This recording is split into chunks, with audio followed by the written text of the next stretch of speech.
Hey everyone, welcome to another edition of the Get Made podcast. This is an exciting show.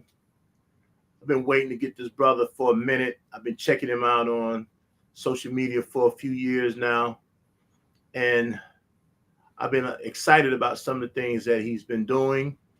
And so when I finally caught up with him, asked would he come on without any hesitation. Brother said, "Sure, you got me, Aki. You got me, Sheikh." And I was like, "Yeah, that's what's up. I like when they talk like that." You know what I mean? And so it makes me feel good. You know what I mean? And so I want everyone to meet our illustrious brother Khalil MuMinun from Detroit, Michigan. Khalil, how are you, Aki? Alhamdulillah, doing just fine. Praise be to Allah, Sheikh. Thanks for having me on. Oh man, no, the pleasure is mine, man. So, won't you introduce yourself to the Get Made community and let them know who you're doing, what you got going on in the world. Certainly. First, Bismillahir Rahmanir Rahim. Alhamdulillahi Rabbil Alameen. Wa salatu wa salamu ala Rasulillah wa ala alihi wa sahbihi wa dhurriyyati ajma'in. Nashhadu an la ilaha illallah wahdahu la sharika la. Wa nashhadu anna Muhammadan abduhu wa rasuluhu sallallahu alayhi wa sallam. Start by praising Allah subhanahu wa ta'ala and sending peace and salutations upon Prophet Muhammad sallallahu alayhi wa sallam. I bear witness that there is no God except Allah and that Muhammad sallallahu alayhi wa sallam is his messenger. Alhamdulillah, I'm just your needy brother Khalil MuMinun. Like the brother said, out of Detroit, Michigan. Alhamdulillah, converted to Islam out of a Baptist Christian family. Next month, it'll be 30 years since I embraced Islam. Praise be to Allah. And in that time, alhamdulillah, just been steadily trying to grow and learn and find ways to contribute. That's kind of what the atmosphere here is in Detroit. It's about making a contribution, and we're very much so still affected by many of the giants that has come through here, through Detroit. Martin Luther King came through here, with his first run at the I Have a Dream speech. Malcolm X, Rahimahullah, he did the ballot or the bullet here in Detroit. So, their words and their persona still echo here, still reverberates. And, I just came up in an atmosphere where, being conscientious of our people and our plight was normal. You know what I'm saying? So my embrace of Islam has kind of that sentiment is carried over into my practice of Islam, which is very seamless, because Islam is if it's anything else, it's making a contribution. It's seeing things that are out of place and putting your hands to it, and not just living your life, being indifferent to the suffering of the people. So, alhamdulillah, Rabbil Alameen, we started, in addition to the dawah efforts that we've done, we started a nonprofit that we call Chill Don't Kill.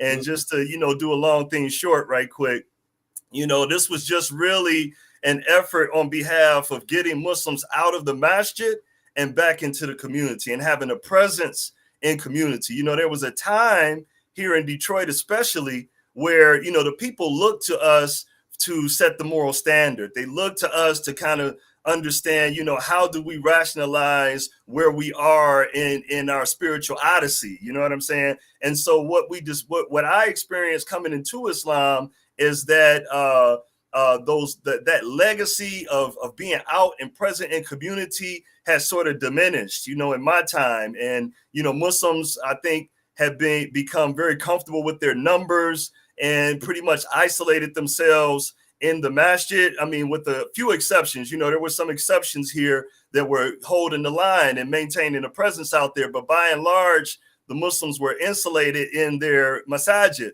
And so, like, we started this Chill Don't Kill movement back in 2012 when my childhood friend, Dean Lester Hutchison, was murdered, right? And so, in addition to all the other things that we're doing, I kind of directed my focus at the violence in our community at that time. And we started doing, anti-violence rallies. We started doing community service activities out in community, just to lift the spirit of the people and keep the fact that we're there for each other alive in our hearts and imagination.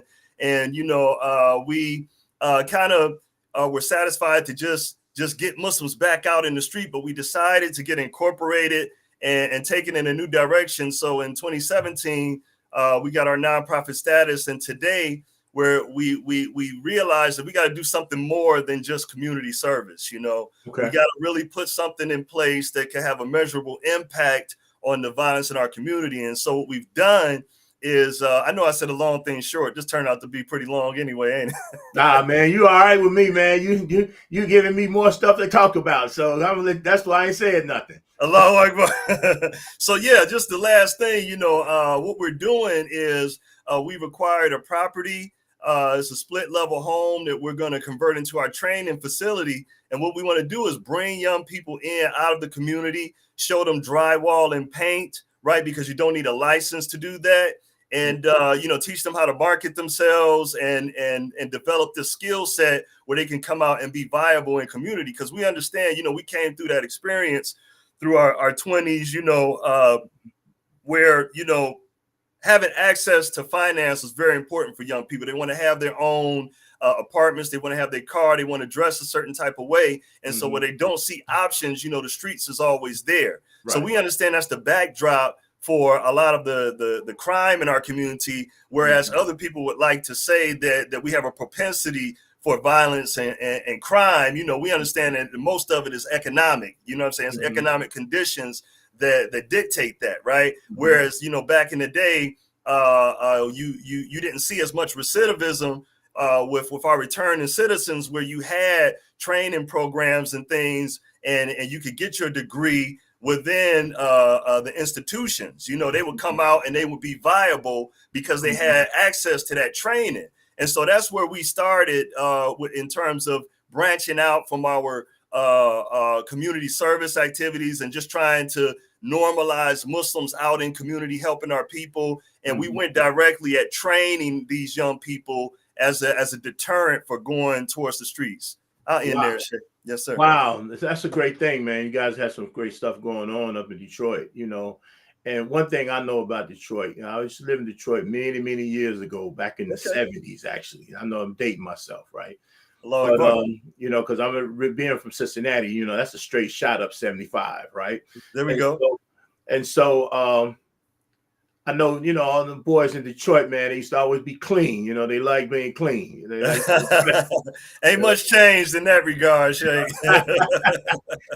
So you always have to step nice when you mess with them boys coming out of Detroit, them Gators and everything else. Come on now, city slicker shoes. Everybody know what I mean? So, it's one of the things that I understand that with our community, we don't have to change some of that. We just got to change how we look at trying to get to it. And it sounds like that's what you're trying to give people, the options, the better option of trying to make that situation happen, right? And so I appreciate you coming on. And so I'm going to jump into this podcast. The first thing everyone knows that we have 3 questions that we ask when we start Get Made podcast. And that third one actually pivots over into the conversation. So that first one is going to be, what book or books have inspired you, particularly if they've been written by a Black author, right? What book has gave you the inspiration to move forward and maybe have even, gave a turn in a good direction and change your life, other than the Quran? So that's a real easy thing to say, one of them that stands out for me amongst all the rest, and I know a lot of people say Malcolm's autobiography, and certainly that's there, but there was one in particular, The Miseducation of the Negro by Carter G. Woodson. That one really began me down a path of investigating how the experience impacted me personally. It kind of showed me that there is a dynamic to our experience that causes unconscious behavior in people, really. And so that for me, when I got into that, and I think I was in my 20s, I started to realize or consider the possibility that there were things working in me that I had normalized that were out of that traumatic experience, and not necessarily conclusions that I came to on my own. And, from there I started to pursue other readings to help me understand what that impact might be. But that was kind of like the gateway book for me, Shay. Okay. That opened me up to that train of thought. Yes, sir. All right. So the second question: what man or male figure, particularly a black man, has been inspirational for you? Who, and someone that you know? That's, man, that's kind of easy for me too. I mean, there's been a lot of people that have inspired me, that have helped me, that have poured into me. But I would have to say Imam Luqman Amin Abdullah, rahimahullah. He was an imam here in the city of Detroit when I embraced Islam, and he was under the leadership of Imam Jamil Alameen, may Allah preserve him, and grant him freedom, right? But Imam Luqman rahimahullah, he really modeled for me how you could be Muslim and be very much a follower and adherent of Islam according to the way of the Prophet Muhammad sallallahu alaihi wasallam, and still retain your interest and involvement in the struggle of our people. And he did that for the most part without even saying black or using some of the catchphrases that we might commonly associate with being involved in the struggle. He did that by his actions. He did that by the types of things that he addressed in his khutbah. We never had to strain ourselves to understand, well, how does Islam relate to our condition when you were listening to him, right? He was always making connections to the deen, to the Prophet sallallahu alaihi wasallam, and what we were going through.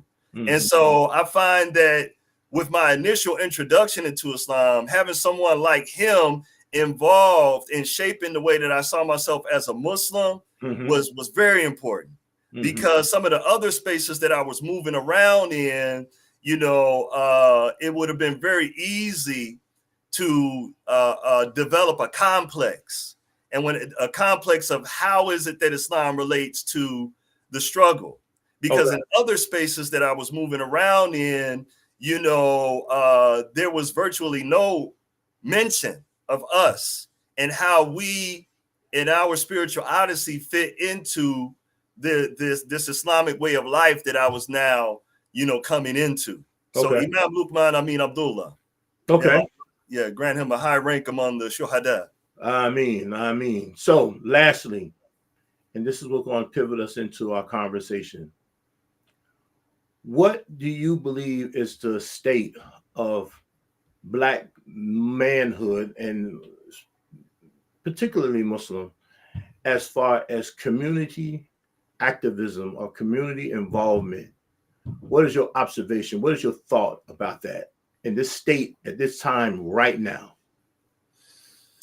Well, if I'm being honest, and I try to do that as much as I can, but I would have to say that we're not as present as we perhaps once have been.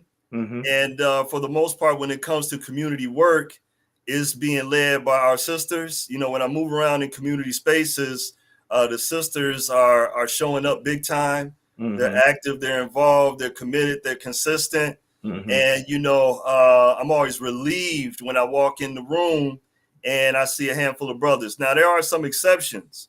There are spaces that I walk into and there's a majority presence of brothers who are working, who are active. You understand what I'm saying? But when I look overall, we need to kind of, match the sisters' commitment to our community. All right. That's pretty interesting, right? Because I was on a phone call with the imam, and I'm careful definitely about using names. I don't like dropping names, right? But I was talking to an imam who had a conversation with someone who had kind of approached him saying, man, you got a lot of sisters that's following you, basically. Right? There's a lot of sisters in the masjid. right? Where the brothers at, type of deal, right? Mm. Which kind of really, in a lightweight, offended him, right? And but he didn't want to kind of give it air, if you will, because he didn't want this, somebody to really go in and just move in another direction. Which my thought would be, since you observe something like this, where are you in this dynamics, right? I would have posed the question back to him. Since you observed this, what are you now going to do about being here? Because it starts with one.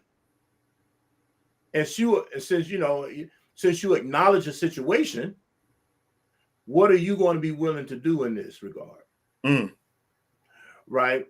But he kind of didn't want to give it air, and being able, I'm a little older than he is, right? And yes, not only that, it wasn't a direct attack at me, because it really was an attack at him. You see what I'm saying? So, but we all recognize, right? I mean, I went on an Umrah trip, Aki. Really, we had 60 people. Allah. 50 of them were women. There it is. 50 of them were women, right? And so here we go. It's 60 people, 2 buses, 1 bus full of women, right? So my thing is, as you say, where are the brothers? What are we doing? Besides maybe congregating, drinking tea, drinking coffee, kicking it, spewing back to one another things that we might have we ear hustling, telling each other, back in the day, we used to say telling each other lies, right? You know what I mean? Just back and forth lying to each other, right? But I don't want to say that about our brothers, but basically it's the same concept, right? And so now I'm hearing you say, similarly in the same vein, that the state of manhood as far as community is concerned is very low. Yeah. How did we get here from your opinion? Now I'm just giving you pure opinion at this point. Just like anyone else, your opinion don't mean you right or wrong, just mean you got one. That's right. I like that. Well, big bro, man, when I think about that, it's been a concerted effort, over time, that's been waged against the structure of the family, the structure of the community. And it's been a sustained attack, after your generation did so well in establishing, a structure and a direction for the community at large. I say community, I mean the national community. That came under attack. And in our assessment of where we are and why we're there, it's very easy to, point the finger. And I think we've done a lot of that. We've let each other know how we feel about it. But, we have to understand that we're coming off of an entire generation where, people would literally be killed in the streets for stepping up. We're still recovering here in the city of Detroit after the assassination of Imam Luqman, rahimahullah. And as I move around and I try to encourage a return to the struggle, to our spiritual odyssey, I find, in my opinion, that some people are really concerned about developing that to a point of gaining notice, because they know historically that draws the ire of the intelligence community, and you could be involved in harmless activities, servicing the people, after school programs, breakfast programs. These things seem to agitate those who are supposed to be there to protect us. Right. It seems to agitate them. And I don't understand. Well, I do understand, but I just frame it like this. I don't understand why that would be concerning for law enforcement to have a community of people that are invested in the rehabilitation of the hearts and minds of the people and providing services. But that's one aspect of it. I do believe there's a genuine concern that people have about developing a functional network like that, that is purely based on servicing the people. That's one piece. And, I think there's also a degree of exhaustion. We watched a very concerted effort get knocked over. And so people are really exhausted from the struggle, and they might be dealing with degrees of despair in having seen what many might say is the most successful development of community activism in the 70s, right? Just blew over after so much effort was exerted and time and energy, and just see it knocked over. That's demoralizing for the people. And so I'm not saying that to give legitimacy to that attitude, but what I'm saying is we got to realize what we're dealing with, and we got to go at that problem different. We got to understand that we're dealing with people who are exhausted. Well, what do you do when you're exhausted? We got to understand that we're dealing with people that have been demoralized. Well, what do you do when people are demoralized? And oftentimes what we find is we just deal in a bunch of criticism, and that really doesn't motivate people to do something different. Right. So we're in a time right now, we got to understand different. We got to reassess ourselves and reassess how we approach this type of work. Well, and as you was talking, I was thinking, especially coming through the 60s, the 70s, I'm a 60s child, right? And coming through the 60s, the 70s, and there was a lot more awareness because of where we are. And for me, a couple of things may have taken place as you look back at it. The aspect of integration, people feeling like they may have arrived. One segment feeling that they may have arrived. This other segment of it is really, even though the drug epidemic was what it was in the 60s and 70s, right? It really became something very chaotic in the 80s and 90s, right? With the explosion of the prison industrial complex and things that with the crack epidemic and things of that nature there, right? Where it really kind of took away from what we had going on. And maybe, I know there's not to glamorize the situation, but I know that even within your city, with the BMF and all this old type of stuff here, right, that there was a BMF in everybody's city, right? Everybody has some type of high profile drug organized whatever that was really kind of that spirit for somewhere else. Another which is the YBI, Young Boys Incorporated. There you go. All that, you know what I mean? It was a whole bunch of things that really started taking place that then it separated a movement, right? And then we kind of got lax in the mosque, in the masjids. We started trying to. The integration piece is always an amazing point to me, and I'm getting to a point I want to ask you about here, but I'm just setting it up right now, right? Cool. We get to a point to where we see a lot of the immigrants who came over. We start assimilating in some of their masjids, mosques, and whatnot. Churches start not really just moving like they used to. We're holding programs down, feeding the people, feeding the kids. After school programs, lunch programs, all this type of stuff here, right? There was I remember like in my neighborhood, there was this church right up the street from me. They used to give you a sandwich, a dessert, a cup, and that carnation milk. Powdered milk, right? But we was right there every day, you know what I mean? In summertime, especially in the summertime, right? We was there every day after going to playing in the playground and going around, and we go head over there and get something to eat, then go right back to the playground, right? And go out and play. But those programs aren't set up anymore. And what they replaced it with is high crime activity, high violent activity, right? And less spirituality. How then your organization, let's talk about your organization, right? How does your organization tackle something like that? Because you have a very interesting name for your organization. Yeah.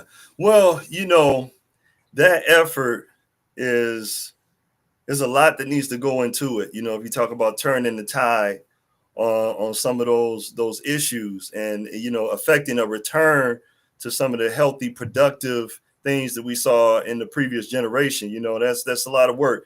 Our effort at this point is to reestablish a relationship there, which what I've found in the 20-year-olds is that, they don't have as strong a connection to these people that really inspired us. If you ask them to speak about, Malcolm and Marcus Garvey, they got this thing that's circulating on social media now where a guy will walk up and show pictures of, Black freedom fighters over the years, and they're asking, who is this person? And a lot of them don't know, you know what I'm saying? Mm-hmm. So, our effort is to make a connection, and which is what institutions should do, bring every generation up to speed on where we are so that they don't have to go through the experiences over a lifetime to arrive at these conclusions that their experience growing up should have taught them, right? Mm-hmm. They grow up for the most part being confused about why things happen the way that they do in the space that they occupy. So, we're trying to establish a connection and have something meaningful and relevant that we're offering to them. A lot of times, we try to secure the youth with rhetoric, you know what I mean? But, if you give them something useful to do, if you play a significant role in providing them access to a tool that they can use throughout their life to secure wealth, you've done most of the work just by being a resource to them. Mm-hmm. So right now we're heavy on the rhetoric, and we get frustrated when we don't get the results. We haven't secured the allegiance of our youth. Give me an example of the rhetoric. Give us an example of the rhetoric. Well, it could be what we're talking about right now, just going through the lecturing of how the system works the way that it does. Okay. Now that's meaningful information, right? But at the end of the day, they're gonna look at us and say, well, you have that understanding, but it didn't produce anything that I want to see in my life. Mm-hmm. I'm not seeing you moving and handling business on a level that I could aspire to. So if for them, if that rhetoric doesn't produce tangible results, the importance of it, the significance of it diminishes. Okay. So we're heavy on the explanations, but we're low on the productivity and what we produced. Mm-hmm. So because I'm hearing something you say, and it gives me in mind. You say that we're not producing. Are we then looking at the production of something coming quick? I want mine right now. What I need that right now, or I see Buddy getting it over here, and I see such doing this on TV, and and they talk about how he making millions, and this person here is a billionaire, or whatever. Because I heard something that was said about Michael Jordan, right? And I use him as an example. I know Detroit, y'all got that love-hate relationship with Chicago back in the day. Hey, man, they worked it out, so we're going to leave them alone. They kissed and hugged, so we're going to leave that alone. We don't want to start it back up again. All right, but I just use him as an example. We said, I somebody said to me, and I don't know how true it might be, that everybody saw the results of how he was, but nobody saw the work that he put in. Right? They understood the highlights and what game day looked like, but they didn't know what that gym work looked like. They didn't know about the 500 shots that he took in the gym. Right? And they didn't know about how he go to bed at night thinking of a move, or coming out with something, and it just wasn't all spur of the moment. Just because I'm out here, some of his thought was really, his IQ level was very high when it came to playing that game, but he cultivated that IQ, right? And so when we're not then telling our kids or our youth how to produce the IQ to be in this space, and we leave them at the aspect of I need it now, right? We really, because what it looks like is at some point in line they're going to come get our age, you know. And I know you're a few years younger than I am, yes, right? Sir. Maybe many years younger than I am, right? But my generation hit your generation, hitting their generation, right? But when y'all get to my spot, you're going to look back and like, damn, why didn't I get this back then? Right? Had I did this back then, I'd probably be a lot further along in this game than I would be, right? Because it seemed like all of us are having that type of conversation now, right? And so I'm looking at, you know, your organization, because I think your organization is vital to what's going on, especially in the city of Detroit, right? And there needs to be a chill, don't kill aspect everywhere in this nation, right? That should probably be a real national movement, right? But it's homegrown right now. How do you then get beyond the rhetoric and those young people, especially young men, attached to you to be able to say, you know what, maybe this is where I need to be, and maybe I might need to be able to chill, take a step back, and then don't get caught up. What are you doing to provide that message? So one very simple thing that we've done for many years is we have administered a chess club at the masjid. And we saw something very remarkable happen in that space, which was that, you know, real relationships developed with these young people, you know, and real conversations were happening with these young people in ways that passing them in the masjid, giving them salams and asking them how their grades are, you know, that old tape player that record we play on them, you know, it didn't allow for that in passing, but in sitting down with them and spending time with them every Saturday and having some refreshments and teaching them the game of chess and teaching them, you know, how that applies to life and thinking first before you move, you know, extracting all the lessons, teaching them manners, you know, how do you win as a good sport? How do you lose as a good sport? You know, how do you introduce yourself and shake hands? You know, all it just provided many opportunities for us to engage with them and impart things without it feeling like, you know, another lecture. You see what I'm saying? So we got to get invested early with these young people, you know, invest in them early and give them some time, give them an experience that they wouldn't otherwise have had, you know, take them on a road trip, you know, take them on a tour of the city, show them things. And sometimes people be so far in the hood, they don't see stuff that's right in their city, right? You know, so because it's in spaces that don't reflect where they come from. They feel like it's not for them.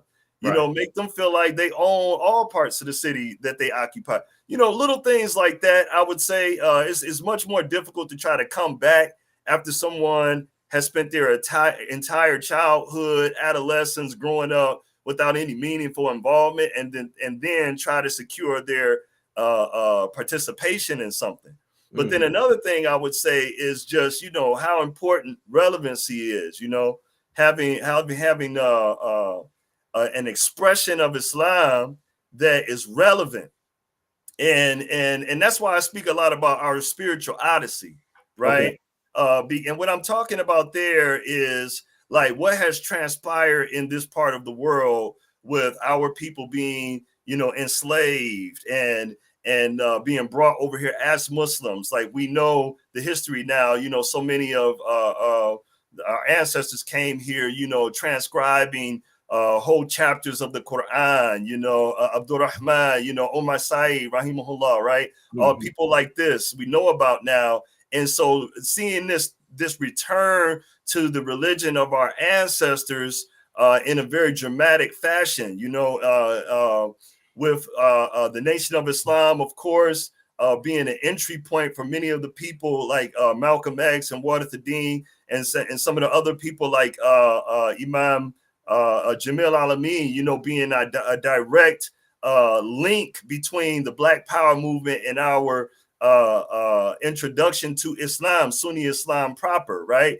Like, and just seeing that evolution, you know, we talk about silsila and being so proud that you know, we have a connection someplace else in the world. Oh, well, I sat with this person, I sat with that person, and we overlook, as we always do, you know, true to our trauma, we overlook the value of each other, you know, and these great people that were going through the bayous, you know, calling on Allah Tabaraka wa Ta'ala with way more tawakkul than we have ever, you know, been able to muster with all of our Quranic ayats that we memorized, okay?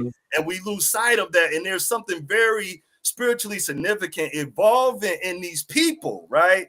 It's evolving us, but we have not given our attention to it in a way where we're able to bring it to fruition, to fulfill what Allah is doing with us. You know what I'm saying? So we really got to get into that and show how we're not stepping outside of Islam to have an interest in this spiritual odyssey that's playing out in this part of the world, because we have something very unique to bring to the entire ummah. You know what I mean? That we have to understand.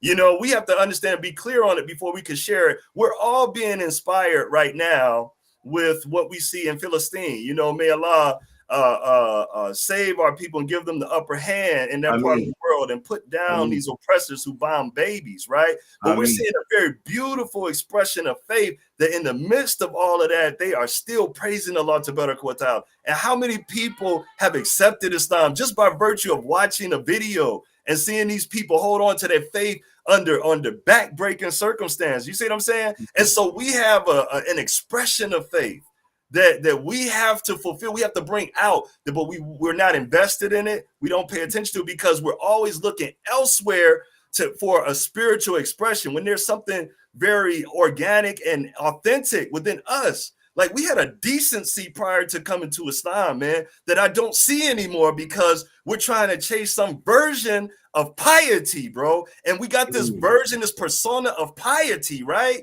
But it doesn't even reflect the decency that we had prior to becoming Muslim, akhi. You know, and I think that decency that we had as Black people in our communities is more close to piety than this fake stuff that we're seeing all the time. Right.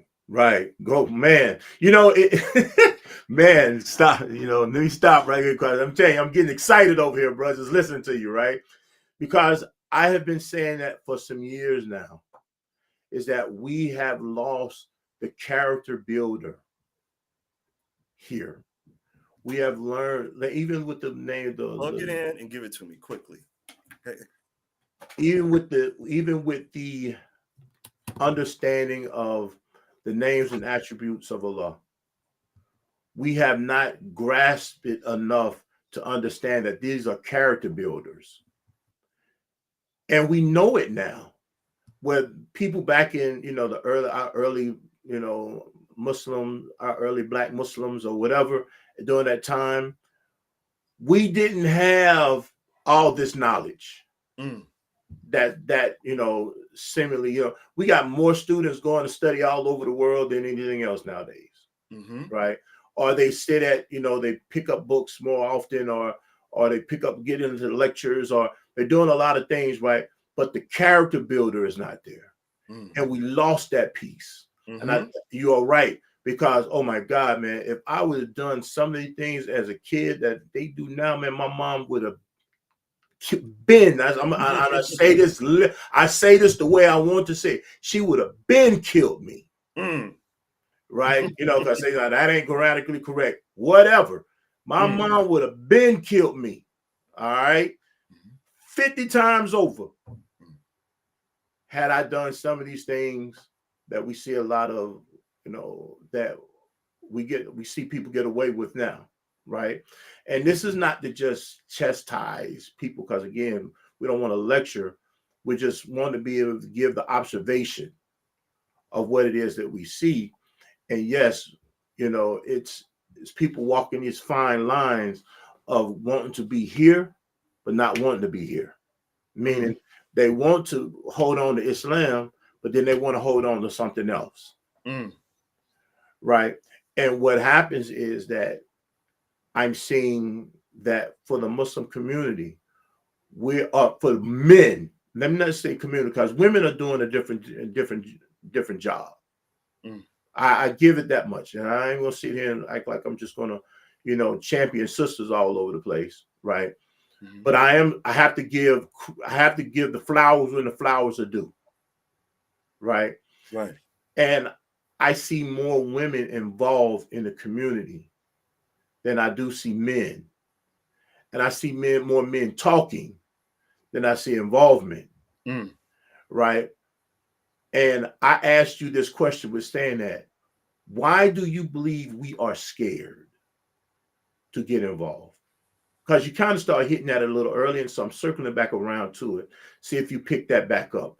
Why are we scared to get involved?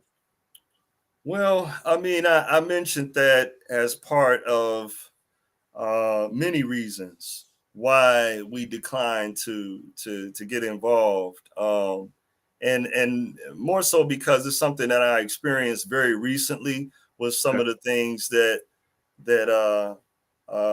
I've been working to do in my space and time. I think I've encountered that fear, and it kind of hit me because I'm not used to Muslims being afraid. I mean, like, Muslim was synonymous with courage, in the time of Malcolm, and seeing those brothers lined up in force, it was synonymous with being strong and courageous and going up against tremendous odds. You know what I mean? So, that was my orientation to Islam prior to coming into Islam, and then even afterwards, seeing people come to the Black community for the security force. Imam Luqman, rahimahullah, he was very well known for, providing security services all over southeastern Michigan. When there was trouble, when there was an event, they would come to him and his group because, they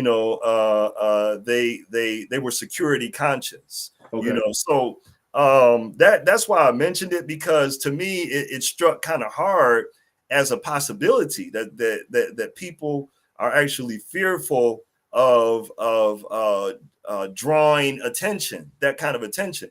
And I just wasn't raised Islamically that way. I was raised being taught that, nothing can happen to you except what Allah wills. If the whole world get together to bring it about, they can only harm you with something that Allah had already intended. Right. And I took that to heart. You know what I'm saying? Right. Like, hey, there's a lot of things I discovered in my progression and development as a Muslim that we say, but we're not really believing it. You know what I'm saying? Yeah, right. We talking it, but we ain't living it. Man, listen, like, another one is like that I heard very often as a new Shahada, or maybe even prior to accepting Islam, when Islam was being sold to me, they bring out the best features. You understand what I'm saying? So, it was being explained to me that Ibadah, they always say that Deen is not just a religion, it's a complete way of life. Have you heard that one?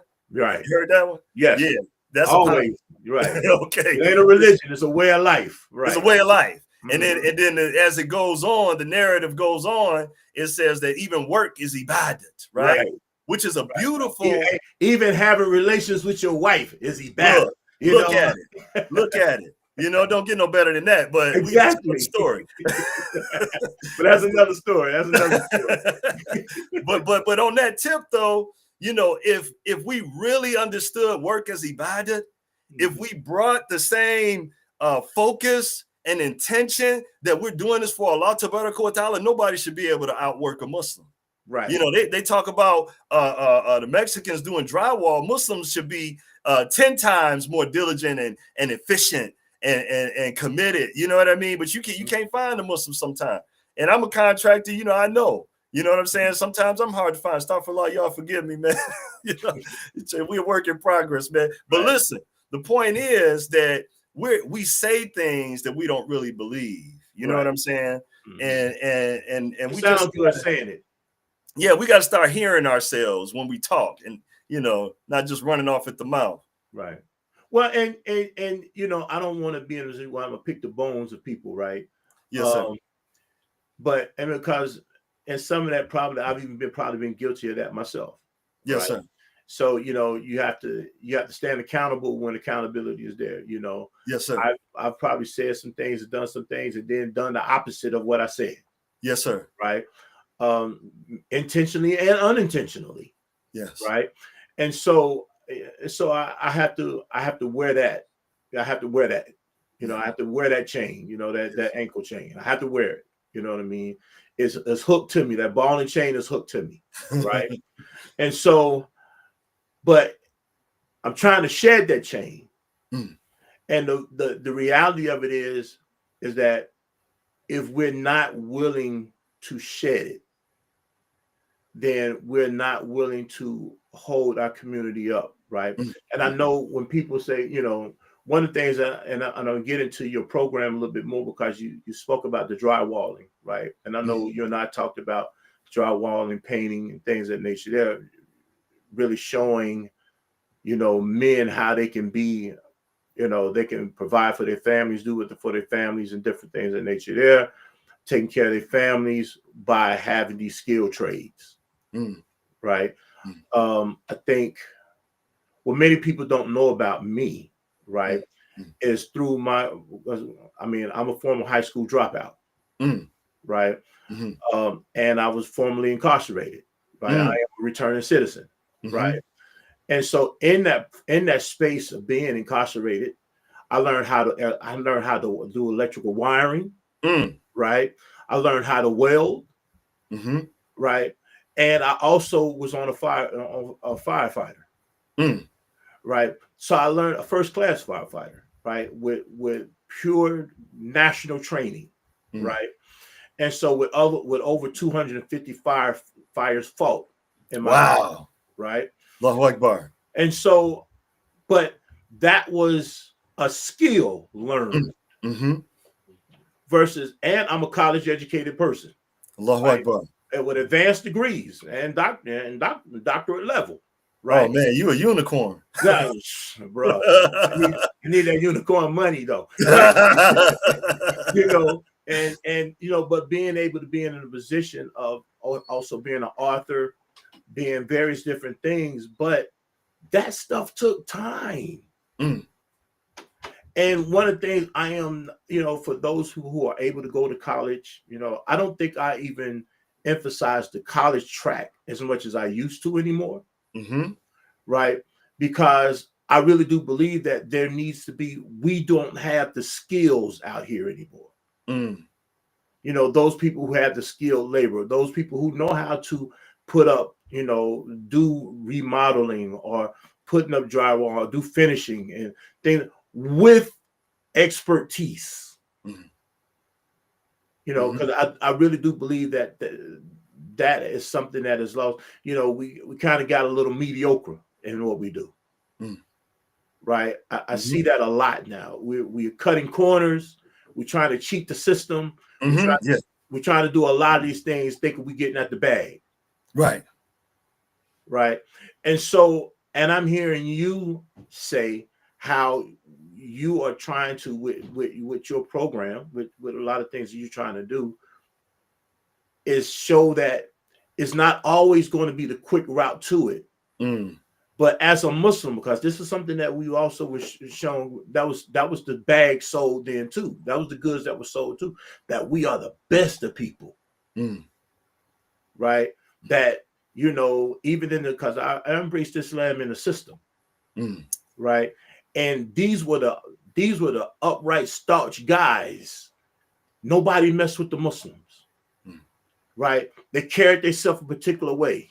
You know what I mean? You always see them, used to, I don't know if y'all know, we used to have a towel wrapped around the Quran. So the Quran had to be, purified. You can't have nothing on it. All this old type of stuff here, right? And so, but there was a mindset, even though some of it might be overblown, right? There was a mindset that was being instilled. That makes sense? 100%. It doesn't happen nowadays, though. Yeah. And I think it goes back to, what we were saying in terms of making a connection between our spiritual life and our practical life. We should not feel conflicted when we're out pursuing Allah's risk. You know, this is the only religion where Allah says, you know, will hasten to the remembrance of Allah. When the call to Jummah prayers may hasten to the remembrance of Allah and leave off your business. Right. But then when you finish your prayer, go back and get the money. Go back and get the money. You know what I'm saying? And so there's a conflict within Muslims' hearts that makes us tentative.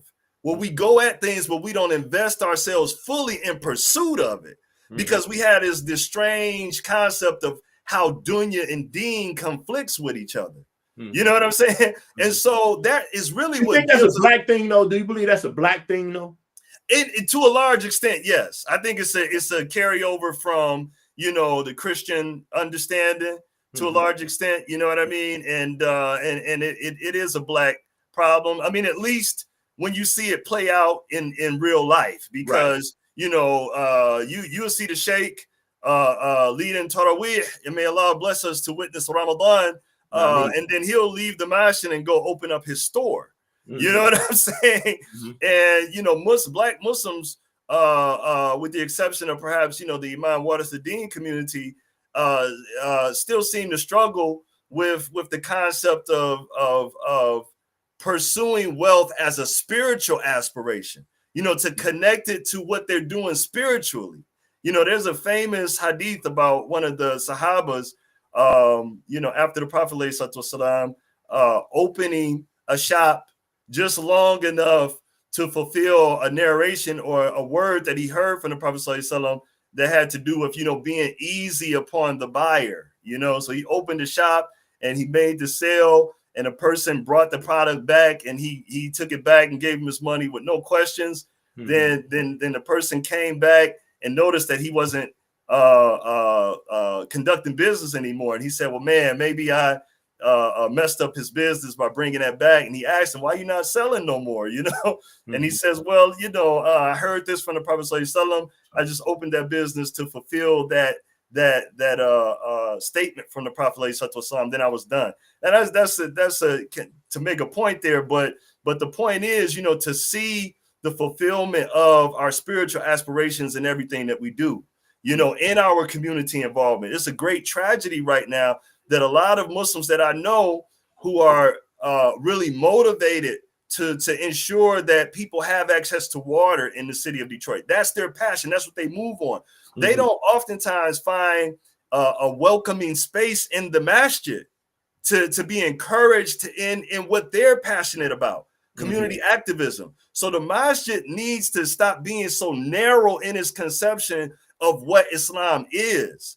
And that's doing a great disservice to a lot of people who are motivated. They feel like they got to go outside of the Muslim community to follow through on what they're inspired to do, right? Like if a person has a business acumen, right? Like they're not regarded in the same way as a person who, you know, comes and is regular in prayer. They should both be regular in prayer. Don't get me wrong; those two are not mutually exclusive.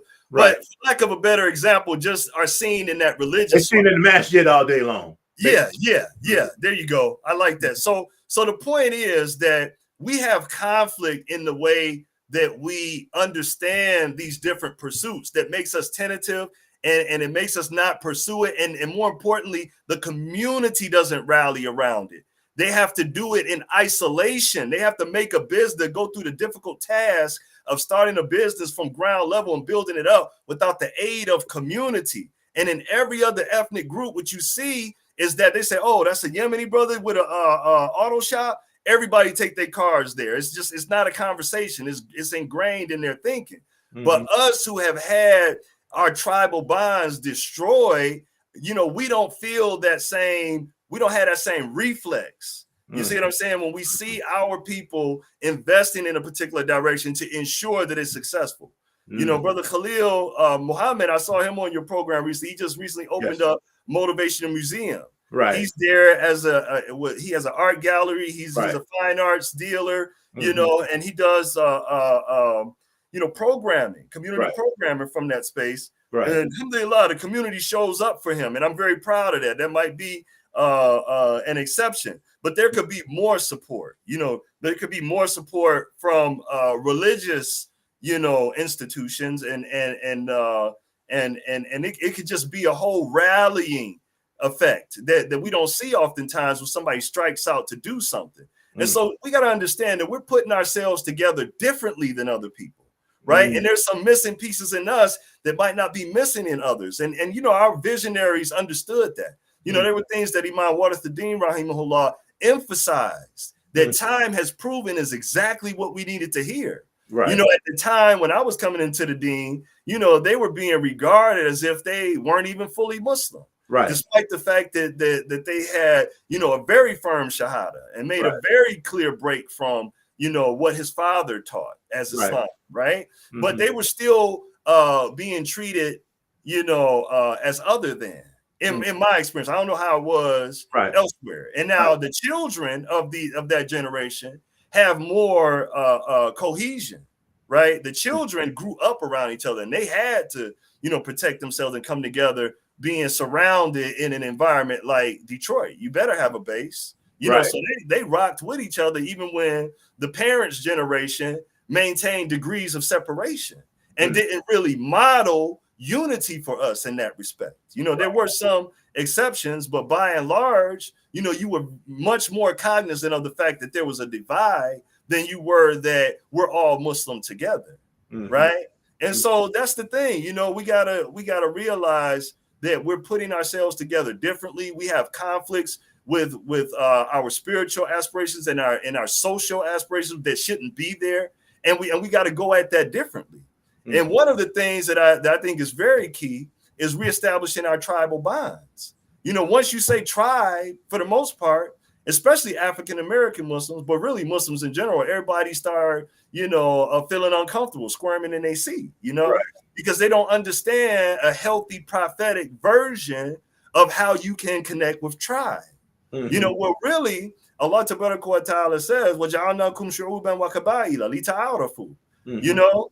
And Allah says that we created you tribes and nations so that you can get to know one another, right? And so that's something that Allah set into motion. Allah established us as shuruban, to be tribes, and that's just an extension of family. Because you have a family, your family has more rights on you than anyone else, right? Your family can't be starving while you go out and pay someone else's bills. Your family has that right. Exactly. To be taken care of first. That doesn't mean that you're only going to spend on your family to the exclusion of everyone else. That's not what that means. That just means that you recognize that they have an additional the priority. They have the priority. They had a priority. So the same thing tribally, right? Tribe is an extension of family. That's where you live. That's right outside your door, right? So you have a responsibility to develop where you live. And so that development, among other things, means development of a masjid institution and branch out with the school and branch out with the business district. Right. And that's what we see being modeled here in Detroit. You from Detroit, you know about Dearborn. Right. You know about the outgrowth of the Iraqi community, the Lebanese community over there, and how they now have, city council Muslims, and all this and this, right? And then now they just recently, within the last couple of years, christened Bangla Town. Used to be Hamtramck, used to be Pole Town. Nobody said, well, why didn't you call it Muslim Town? Because they only run that game on us. They call it Bangla Town. You see what I'm saying? Because the Bangladeshi brothers and sisters are showing us what you do, how you build out community. But it's the black Muslims that have a conflict in their mind where they feel like there's something un-Islamic about investing in the growth and development of your community. And they quick to call it nationalism. Nationalism. Nationalism. That's the big one that shut everybody up. Huh? Right, black nationalism, Black nationalism. Right, and so then they want to shame you. People want to shame you away from you just being about your people. Like I say, I'm not anti anybody, but I am pro me. Yeah, there you go. And so I learned that over the years. It's okay because my people need the help. I ain't gonna sit there and act like Get Made podcast is for every man. It's not. It is geared towards black men. Now, I have some concepts that can help other men, right? I don't know other men's plight. So I've developed other things that I can take into corporate America and talk. I can talk a language that they will be able to understand. It can resonate, but I also have to have something that resonate right here. And that just makes sense. We shouldn't feel self-conscious about that, because at the end of the day, everybody is looking, well, what are you guys doing over there? You can't be the perpetual lower hand. The Prophet ﷺ said the upper hand is better than the lower hand. None of our counterparts in the ummah want to see us in a perpetual state of asking. Right. They don't want that. They want us to pull ourselves together, develop some kind of economic engine, and come to the table with something to offer. Right. That's what they really want. Right. They don't want to see us year after year asking us for a burial fund. They don't want to see us year after year asking to help us keep our masajid open. They want to see us come to the table with the same kind of development that they have. And that's a mutual relationship there. That's one. That's reciprocity. That's one of reciprocity. Yeah. Yeah. Bring something to the table. It's not nationalism in the way that we understand it. Right. It's not separatism in the way that we understand it. It's practical and it's responsible. You have a responsibility to develop within your community. Who else is going to go to our people? Who else understands the manner in which you approach our people other than us? Well, that's our responsibility. It's just like if somebody's choking on a chicken bone in a restaurant and it's only one doctor in the room, they say, what? Is there a doctor in the house? Well, if you know how to fix this problem and you're the only one sitting there that has that knowledge and then you don't act, you're criminal. Right. You're a criminal. So that's our state. We're sitting in the middle of chocolate cities all over America, and we won't make a concerted effort to go to our people. And in the absence of Muslims making a concerted effort to go to our people and clarify Tawheed to them, you have the Hebrew Israelites that have occupied that space. We left the vacuum for them to come in and speak to our people about how their sojourn ties into a religious understanding. That was our exclusive enterprise for many years. We had branded that so tough, nobody could really match us in that. Right. You see what I'm saying? But we stepped away from it. And if you study the life of the Prophet, there was never really a time when the da'wah wasn't going on. Exactly. And there was never really a time that new Muslims weren't coming in and having to be educated and having to be brought up to speed. It was a continuous circulation of new blood.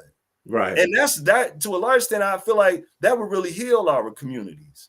If it was a culture of new Muslims coming in and Saturday is new Muslim class day or somebody that may be interested that's not Muslim yet class, and you constantly directed people from your job there, and at any time there could be somebody in community that's trying to decide whether or not they're going to be a Muslim, you're going to be careful what you say. You're going to be careful what you do. You know what I'm saying? Just like when we have children, not to compare them to children, right? But you may talk loose until you have a child around that understands what you're saying. Right. Now you got an additional reason to tighten up your speech. Right. And not use certain types of words or even address certain types of things. And so that can have a healing effect on us and an additional incentive for us to be right in the community, to have new Muslims being cycled in and out. We've abandoned so much of the sunnah that we're now forced to try to find an alternative to things that we know ought to be there. And it's not working out for us. And we're really, man, Shaitan just got us in a chokehold. Right. You know what I'm saying? He in his stride, man. He doing his thing. We're bowing down to so many idols. And that's why what you guys did in that viral clip, man, it was so, I'm a dawah person. In addition to chill, don't kill, we just get out and do straight dawah. We engage with our people. Okay. You can search Detroit Dawah Project on social media, Facebook, and all that, and see the young people. We got crowds of young 20-year-olds sitting there rapping to us for 15 minutes. They want to hear from us, but we're not out there. Right. But anyway, from a Dawah standpoint, that was so powerful. You know what I'm saying? And it wasn't just that y'all modeled a healthy relationship. Y'all broke an idol right there, man. Y'all broke an idol that they setting up as women's empowerment. Y'all broke that in an instance in showing the beauty, the practicality, the sensibility of a man and a husband having each other back. In an instant, all of the shows, all of the love and hip hops that sensationalize, and rugged individualism, y'all broke the back of that. Just by demonstrating in that one moment. And so we got all these different idols in society that's dominating our thinking around certain things. I'm just waiting on the Muslims to bring the beauty and the practicality. And so really what that was, Sheikh, that was the result of a lifetime spent being a certain way, striving a cerertain way. That wasn't performative. Y'all wasn't performing. Y'all was being in that moment. Right. Y'all was being what you are 24/7. Right. You understand what I'm saying? Right. So that's what we got to get into as Muslims. So much of what we do is to convince you that I'm on some type of pious tip. We got to get back into just being, man. Right. Just living, trying to live the best life that you can possibly live, man. And I want to say to you, thank you, man, for sharing that. I'm sure my wife, man, she definitely received those flowers. If I say so for myself, you know what I mean, on her behalf, I'm sure she received those flowers with all humility, right? Because it was a moment, man, that I believe it wasn't nothing rehearsed, it wasn't nothing planned, it wasn't nothing this, it wasn't nothing of that. It was just, hey, here's a conversation that's taking place, and he went, Allah allowed him to go where it went, and he allowed what to happen to take place. And real talk, I think really maybe 2 or 3 other Muslims in there, only hijabi in there. Only hijabi in there, bro. Now I don't go around, because I wear those. I mean, I'm from the Natty, man. I'm gonna always look good. We ride with you boys up in Detroit, all right. You know what I mean? So I'm gonna always be piping. You know what I mean? But but the reality of it is, man, and she come out nice with it too. But she's a hijabi. You know what I mean? And what we saw was a hijabi and that emotion that no different than probably our mother Aisha radiallahu anha would stand in space when the Yahoo said to, death be upon the prophet, and he was telling him wa alik, you know what I mean? Assalamu alaikum, wa alik, and she said, you heard what he said, because she finna snap. She finna jump in there on it, you know what I mean? That was just being 10 toes down for a man. I love that. Yes, sir. And from a Dawah standpoint, I mean, that was more powerful than a whole year of going out at the table. It just really was. And that Allah Tabarak wa Ta'ala, like you just said, was involved in that. Because you ain't had no control how he took that or where he took it. And where it went. You know what I mean? Exactly. Yeah. And I mean, I wasn't afraid though of turning that over to her either though. You see what I'm saying? That was the thing. Oh, you want to talk to her? Sure, ain't got no problem. You know what I mean? Well, he thought it's finna be this, but he thought he had you. Right. You know what I mean? Oh, bro, no, I ain't afraid of that. You know what I mean? And because I have walked with fear in my life. Don't get it twisted. And I have to walk with, bro, I'm blind. All right. I'm just keeping this 100. I'm blind. I walk with fear in my life every day. SubhanAllah. But I have to have more fear of Allah now from a standpoint of tawakkul, of trust, of reliance than anything else. So I'm just going to know that I'm going to be taken care of however it comes. You feel me? Yes, you know sir. what I mean? I'm going to be all right. That's something that I'm hearing you say that we have lost. I don't know why. I can't explain that, Sheikh.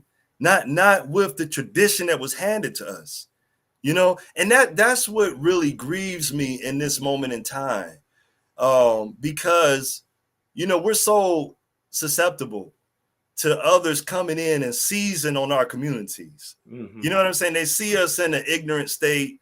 They see us in a state very vulnerable position, right? Yeah, and it like you said, it may not be intentional. It's just you moving with purpose, and you see opportunity over there. That's how your mind works. You go into the open space, right? You go where there's an opportunity, right, for forward movement for what you about. But at a certain point, it does become exploitive, and we got to be mindful of that. We can't just you know, oh, I didn't mean to, and you stepping all over his shoes. Right. You know what I'm saying? Right. At a certain point, you got to be accountable for the results of what you're doing, even if you didn't mean it. Right. You know, especially when people pointing it out to you.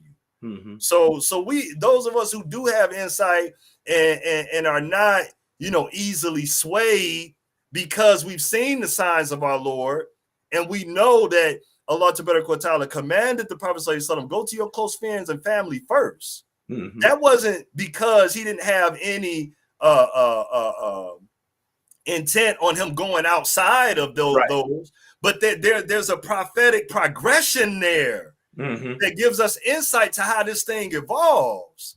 Now we can try to do it some other way, but if that's not in alignment with the way the Prophet, the blessed way of the Prophet, we're going to experience frustration. Right. We trying to go from the outside in. It don't work like that. Right. You know, and if you look at all of the movements that our people have been inspired to make, that have been successful at, it always came on the heels of securing our base, securing the attention of our people. We always want to get buy-in and kudos and accreditations from someone else to validate us in our perspective. Validate us and I move right. Yeah, it's like, okay, is it okay to think like this? No, it ain't okay to think like that. Put that aside. Okay, we can't do black stuff. That's asabiya. And we'll never be successful until we take an interest in going inside out. We got to develop inside out. Wow, man. So, bro, I ain't gonna tell you a lot, man. Me and you can be on here all day, right? Just talking, man. You know, and sharing this information. I would say this before I get this one question for you, because I want you to kind of sum up something for me, right? Yes. But I want our audience to know that there's a concept in business called blue ocean, blue ocean strategy. And what that is, and this is a teachable moment, right?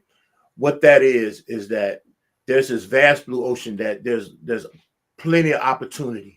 But what we do is go to red ocean where everything is bottleneck, everything is congested, and we're trying to compete in the congestion. Right. And so I heard you say something else, and this is what happens to us. Our community is actually still blue ocean. And other people come in. Okay, you can see the Asians come in and put these chicken wing stores up all over the place, right? You don't think we know how to cook chicken? You see what I'm saying? We've been cooking chicken forever. You know what I mean? You don't think we know how to do it? You don't think we know how to open a store? You see what I'm saying? But there are certain things that really just they come in and siege in our communities. You know, Jews used to do it.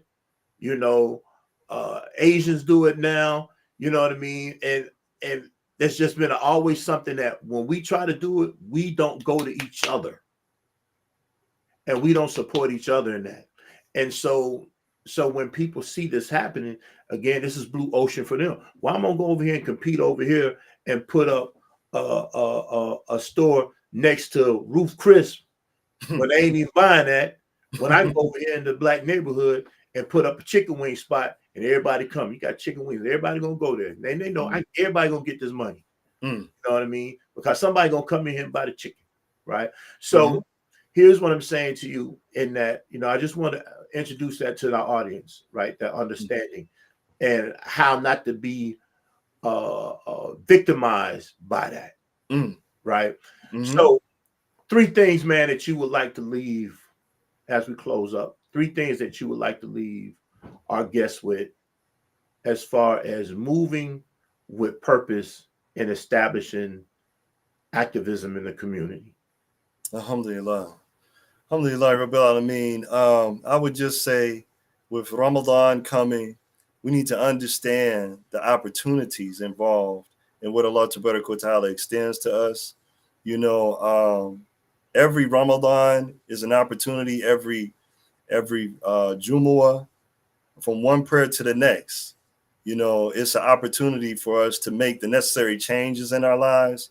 As Allah Ta'ala said, Inna Allah la yughayyiru ma biqawmin hatta yughayyiru ma bi anfusihim. Right? Allah does not change the condition of people till they change that which is within themselves. And we have to look at the nature of our relationships with one another and see where our behavior is more a reflection of the trauma that we're all very familiar with, and how much of it actually reflects the way of the Prophet sallallahu alaihi wasallam.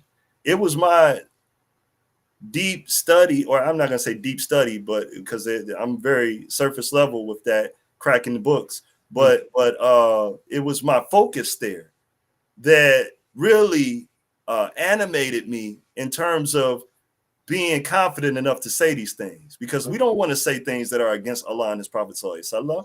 But when I'm looking and I'm studying the way of the Prophet sallallahu alaihi wasallam, I'm finding all of this validation and around the point of hey, we don't need to shy away from establishing ourselves, reestablishing our tribal bonds. You know, one of the most impactful narrations that reached me was in Musnad Ahmed, I believe. And in this riwayah, you know, the Prophet sallallahu alaihi wasallam was asked, is it asabiya or blameworthy nationalism to love your people? And he said no. He said only when you assist them in doing wrong.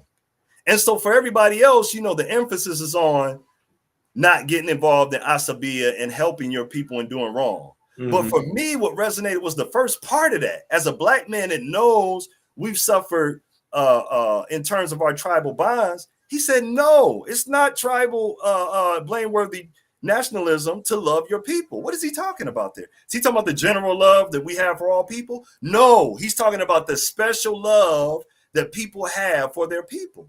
There's nothing inappropriate about that. That's natural. And so what happens is Muslims get into denying what's real. And if we're not anything else, we ought to be people of truth, right? We ought to be people of truth and say, yes, I do have a special love for my people. I love all people. That's not in conflict with other people, but I do have a special love for my people. Be honest, man. Stop fronting. Stop faking. And that's a message for the whole ummah. You know, stop fronting like you don't have a particular love for baklava. Okay, it's okay. It's all right. We love macaroni and cheese. All right. Right. Okay. Let's just get it out there and everybody stop faking about it so that we can go about reaffirming ourselves as a people, because that's a missing dynamic in our growth and development. We have to reestablish and affirm ourselves as a people. And that's going to seem strange for other groups because their tendency, not having experienced what we have, is to be extreme in the opposite direction, to insulate themselves, to say, well, no, you can't marry my daughter because you're not from my tribe. You know, our problem is not that. Our problem is we have no connection or concern about ourselves as a tribe. So we open stores and don't patronize it. So, you know, we don't have that type of problem. Everybody else needs to be pulled in the opposite direction. They need to be pulled away from an extreme love for their people and open themselves up to being open to the rest of the ummah. We're way too open and not at all concerned about our own development. That's why our communities have marginal growth when everybody else's have exponential growth. Because our community, by and large, is suffering from feeling as though being a tribe is in conflict with Islam. So I hate to harp on that, but I want us to realize that there's a limited time for every nation. We don't have another generation, and Allah knows best, to keep struggling with this. We got to make this point firm and set our children up to be not struggling with understanding, is that a part of Islam or not? Because guess what? When people feel conflicted from acting in accordance with their fitra, there's a fitra reaction that people are having to not being able to express natural things in the masjid. They're feeling like the masjid isn't a space for me to be natural. And that's why people are starting to congregate in spaces outside of the masjid. And we just want to say stupidly that, oh, they're just not religious enough. No, your narrow version of Islam doesn't give them the space to express aspects of Islam that are actually a part of the fitra. That's what's going on. So, you know, like you said, we could talk on and on.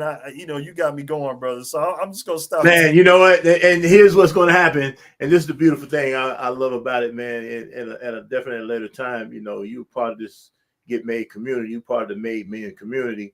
You know, you're going to, inshallah, if you come back, we'd love to come back at some point in the future, man. I would love to have you back.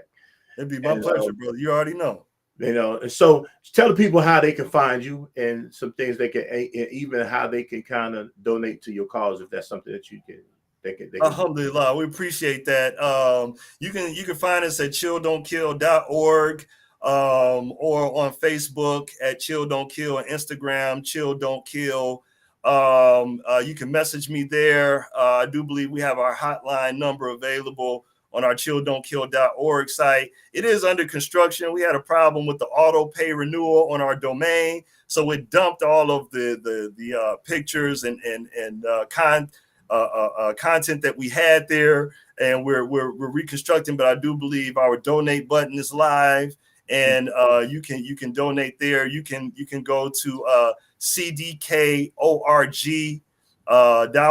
$CDKORG on Cash App, and make a donation. You know, like as I said, we are 501c3, so provide us with your email information. We will get you a receipt, and we are very happy to receive these donations for our training center. We're in partnership with Muslim Arc, and this training center is going up in a constellation of other Muslim-led community organizations. Dream of Detroit is one of them. Muslim Arc is one of them, in close proximity to two of the most prominent African-American masajid. Is right in this neighborhood of Masjid Wali Muhammad, that was formerly Temple Number 1, and the Muslim Center, which is the first masjid built from the ground up, the largest masjid in the city of Detroit, the first masjid built up from the ground by our illustrious Imam Abdullah Bey Alameen. Allah grant him mercy, one of our elders who put in big work. But nevertheless, the training facility is going right in this neighborhood of other Muslim organizations where this revitalization effort has been taking place. So, and we don't intend to survive on donations. We've already renovated the space. We're about 3/4 of the way done. So we need about another 70 grand, and we'll have this space open. Once we train these young people, we're going to have a for-profit branch of it where we get contracts for these young people. There's a lot of development going on in the city of Detroit right now. Mm-hmm. And we think it'll be particularly attractive to have young people who have been rescued and steered away from the streets and given a skill. We think it'll be attractive for these developers to say, hire these young men, you know, and contribute to a positive growth and development in their lives. We think that'll be particularly attractive, but we want that to fund this institution and ultimately build out a full-scale apprenticeship program in all the building trades. Mm. We're just starting with drywall and paint because you don't need a license to do that. Right. So, you know, we're going to bring them in, have them put the drywall up, mud it, sand it, paint it, break it down until they become proficient at it, and then secure contracts for them. So if we can get over this last hump, we're going to have a robust fundraising campaign during Ramadan.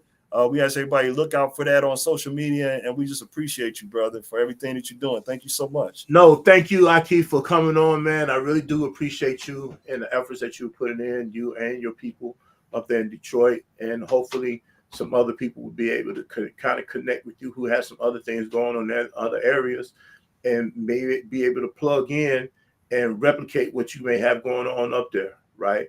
And or even lend their expertise to something that you got going on there as well. You know, because again, we can't do this by ourselves. We can't do this in silos, yes, right? Sir. And so with that, as always, the Get Made podcast, we thank everybody for tuning in. Of course, you see us on here every Monday at 7 p.m. on, of course, Facebook at Hassan Clay, and on YouTube at the Get Made podcast. So please tune in. Also, check out my new book, Taming the Storm, Understanding Overcoming High Conflict Personalities for a Peaceful Life. You can get it on Amazon. Just put in Taming the Storm and put my name in, Hassan Clay. That's one S. Everybody loves to say Hassan, right? No, it's one S, Hassan Clay, HASAN CLAY. Y'all see how it's spelled? Check me out. Get it. I just got it. Hey, first week, alhamdulillah, sold about 20 books already, right? So, alhamdulillah, it's amazing. I'm happy. I'm pleased. I want to see if I can continue to promote it more. And again, got some great things coming down the pike. Everybody, Please stay tuned to what we got going on. This thing is going to be popping in 2025. We're going to be serious about how this thing going to happen in 2025. We're going to make these connections in 2025 and beyond with everybody. It's about the plug. If y'all want to have a plug, well, I'm going to do some plugging. All right. And I'm plugging it in. I'm plugging everybody in, you know, because again, I don't know what happens to me after this day here or whatever, but I won't go to my grave saying I ain't done my job. Right. I'm not going to my grave. Look, I'm not going to my grave saying I ain't doing my job. I do my job to the very best of my ability that Allah allows me to do it. That's being it with the Muslims. With the non-Muslims, we plug it in. We're going to plug it in because we still need information. I'll be honest with you. I'm having people come in that's going to be non-Muslim as well because we need the information. Quit being scared. They non-Muslim. Quit being scared. Quit being scared because our prophet got information from people. He had people who were not Muslim teach other Muslims how to read, how to write, how to do all these type of things here too. Why ain't we doing it? Why aren't we doing it? I know I said ain't. I don't care. Why we're not doing it? And so it ain't gonna be on my watch. So inshallah, y'all take care. See you guys next week. And again, Khalil, thank you so much, my brother. Alhamdulillah, Rabbil Alameen. Allah bless you. Alhamdulillah. Assalamu alaikum wa rahmatullahi wa barakatuh.